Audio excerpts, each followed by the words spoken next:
অসাধারণ এক অনুভূতি। আর্কটিক সার্কেলে দাঁড়িয়ে আছে আমার দুই প্রান্তে।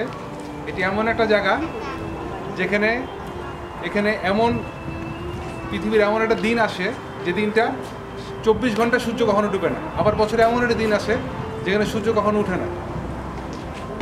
এই 24 ঘন্টা রাত এবং 24 ঘন্টা দিন এটি এই স্থানে হয়। পিছন দিকে দেখতে পাচ্ছেন এখান থেকে সব কিছু, এখান থেকে কত কিলোমিটার সেটা এখানে মেনশন করে দেওয়া আছে, লিখে দেওয়া আছে এখানে রোম কত দূর, লিখে দেওয়া আছে এখানে নর্থ পোল কত দূর, লিখে দেওয়া আছে এখানে দিল্লি কত দূর, পেকিং কত দূর, অথবা নিউ ইয়র্ক কত দূর। প্রতিটা মানুষের যার যার ইচ্ছা হয় সে সেখানে হাত দিয়ে ছুঁয়ে এখানে ছবি তুলবে। অসাধারণ এক অনুভূতি।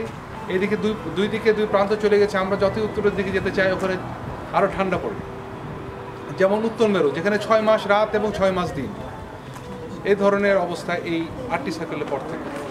যাকে এখানে আমি দেখাতে চেয়েছি আপনাদেরকে যে এইখানকার কী অবস্থা এবং এখানকার যে এই চিহ্নটা আর কি, এই একটা লাইনের দুই পাশে দুই পৃথিবীর যে একটা অবস্থান। আশা করি আপনারা এনজয় করবেন, সাথে থাকবেন আমার সাথে এবং সাথে থাকবেন ৭১-এর সাথে। ধন্যবাদ।